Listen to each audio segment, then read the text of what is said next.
folks, and welcome to the Horror Corner.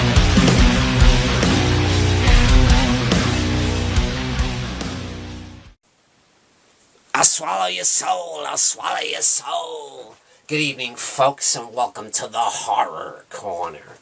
I'm your host, Sean Patrick Hirsch, and this week we're doing another movie review.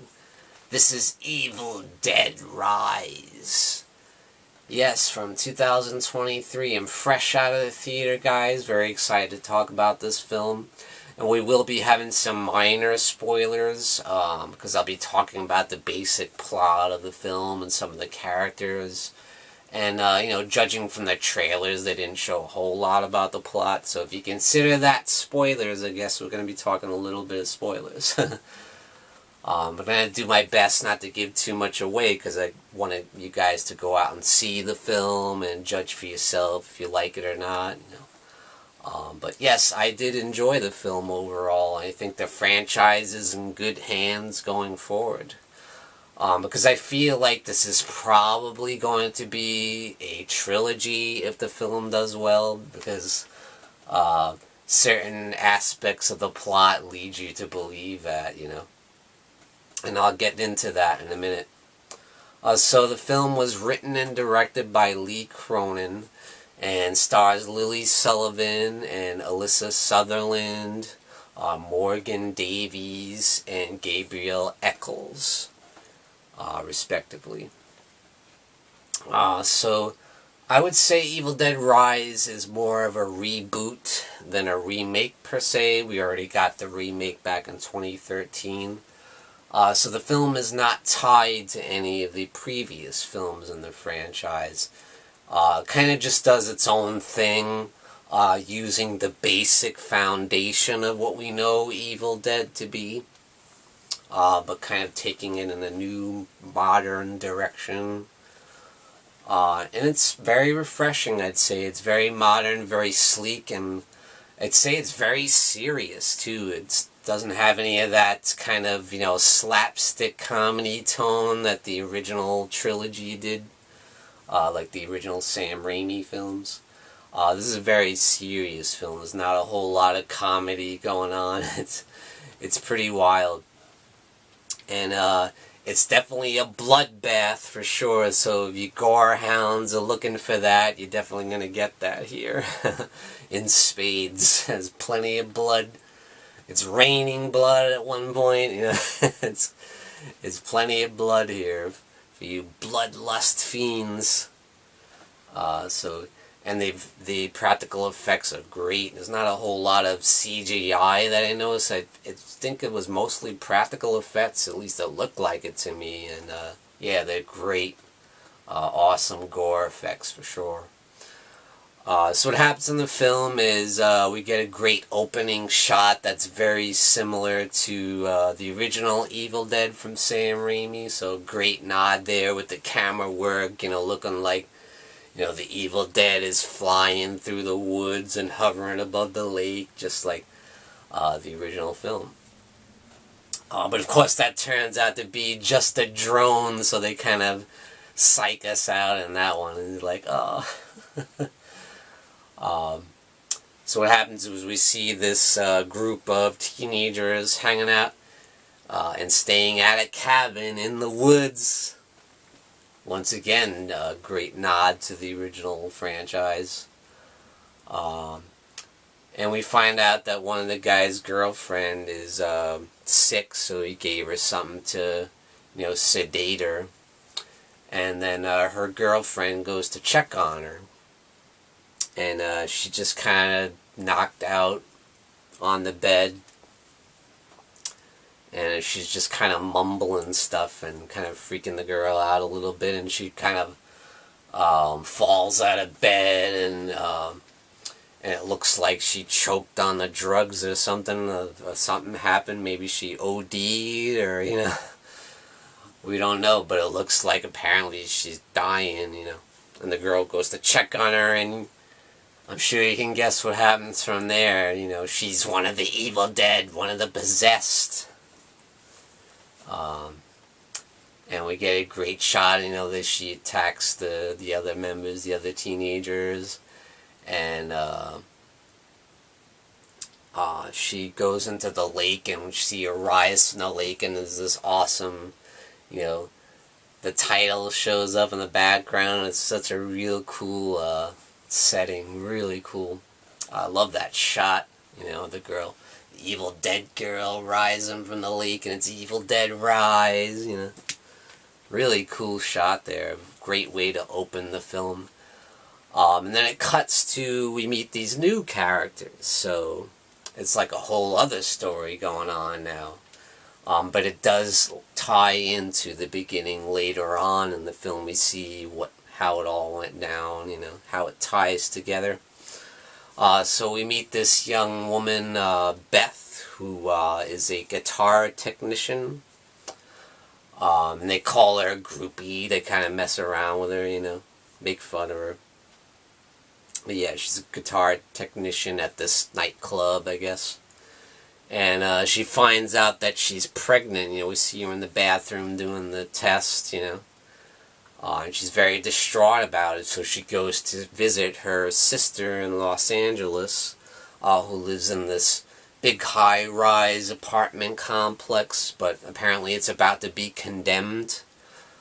So they're freaking out about that, and her sister is a mother. She's got 3 kids, 2 teenagers, and 1 young little girl.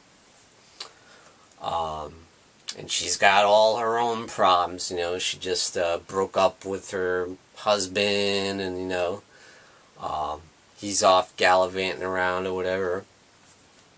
And they're having a lot of problems. They're low on money, and they have to move because they're going to condemn the building, and they have to figure out what they're going to do, where they're going to live. And then now she's dealing with her sister, Beth, who's having her problems, being pregnant. She doesn't know what to do. So yeah, a lot of drama going on there. Not to mention that there's an earthquake that goes on, and the whole apartment building shakes, and the ground is cracking beneath them. And while the teenagers are downstairs, they find an earthquake created this hole in the ground. And of course, this big hole in the ground, they go check it out, and there's something down there, you know, and they go down to check on it, and they find this chest, and this old ancient chest, and they open it, and it's got like these old records and like a mysterious book, and I think you know where I'm going with this, called the Naturom de Manto. And apparently there are 3 volumes of the Book of the Dead and the Naturom de Manto. 3 volumes, and you know what that means. That this is probably going to be a new trilogy in the franchise. Yeah, if the film does well, which I imagine it will. So yeah, you can expect 2 more movies, I'm sure. But this one just focuses on the one Book of the Dead. And, you know, bad things happen when you open that book, you know, and it's kind of like sewn together, like it's with teeth or something. It's like locked with teeth, but they unlock it, and, you know, they start looking through, and it's got some really cool, really sick-looking artwork. I wonder who did the art on this film, because there's some really sick artwork in that book, and it's awesome. And they show that in the ending credits, like all the pages, and it's badass, you know. I can see that artwork on some heavy metal band album covers and stuff, like Cannibal Corpse or something. Yeah, really cool stuff. But yeah, and then one of the kids, Danny, is a DJ, so, you know, that he's doing the turntable thing, so it plays the records, and the record for some reason won't play normally, so he has to like slowly spin it, you know. We hear the passages from the book, someone talking about how they came upon the book, and they're reading the passages of the book, and you know what happens when you do that? You're releasing the spirit of the evil dead, you know, the smoke comes up from the ground, and, you know, and what happens is the mother becomes possessed by the evil dead, and the spirit of the Naturom Demonto. The Evil Dead is in the air and it attacks her, and we see the classic camera work, like Sam Raimi style. The Evil Dead attacks her and kills her, and, she's becomes possessed by the Evil Dead spirits.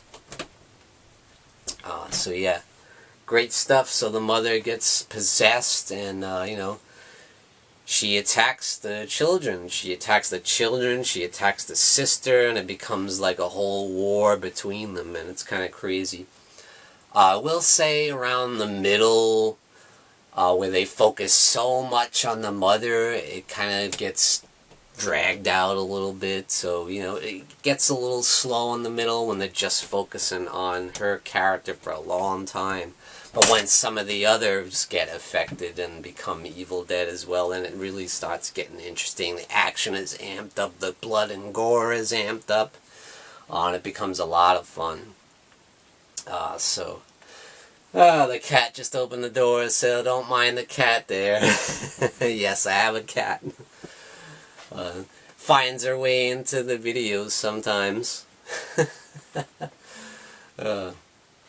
But yeah, this movie is a whole lot of fun. It's a great bloodbath, and like I said, if I had to make any kind of criticism on the film, it does kind of drag in the middle a little bit. You might find yourself nodding off a little bit, but the action certainly picks up once they change the setting a little bit too. I feel like they're in the apartment for a long time, but once they get out of there and they get down to the parking lot of the complex, and things start to open up a little bit, and it becomes a lot more interesting with the action. And we do get a chainsaw involved. Another nod to the originals there, and that's a lot of fun.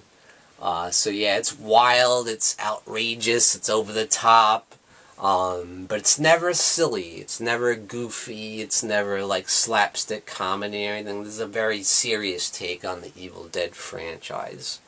And I really enjoy it. It's very well done, very well directed. So I do feel like the franchise is in good hands. I think Lee Cronin does a great job with the writing, the plot, and the direction is fantastic. And it looks great, it looks amazing, beautifully shot. So I highly recommend that you check it out. If you're a fan of the Evil Dead, I can't imagine you wouldn't enjoy this film, because it's just another great entry in the Evil Dead franchise. So yeah, feel like the franchise is in good hands moving forward. So I hope we do get another 2 films out of this. I hope it is a new trilogy, because I think it's going to be really great, and I'm excited to see the next chapter, where they're going to go with it, So definitely check out Evil Dead Rise. I give it 2 devil horns up, and thank you for joining me, Sean Patrick Urshan, in the Horror Corner. Tune in and stay scared.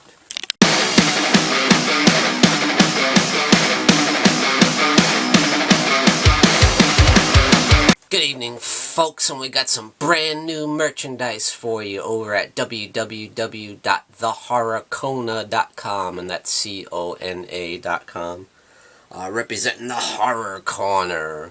Great new design. We got the Morbid Hour live stream there, you got the Horror Hangout live stream there, and you got my nemesis, the Dark Fate. So grab your t-shirt over at www.thehorrorcona.com. And we also got this beautiful new mug. Look at that. Very, very cool. Thought that came out really nice. So grab your merchandise today over at www.thehorrorcona.com. Folks, don't forget to grab your Sean Patrick Urshan gear and represent the Horror Corner. Also, check out these awesome mugs we have. Perfect for your coffee. And definitely check out the Horror Hangout live stream t-shirt and represent the legacy of the Horror Hangout. Check out the link in the description below this video.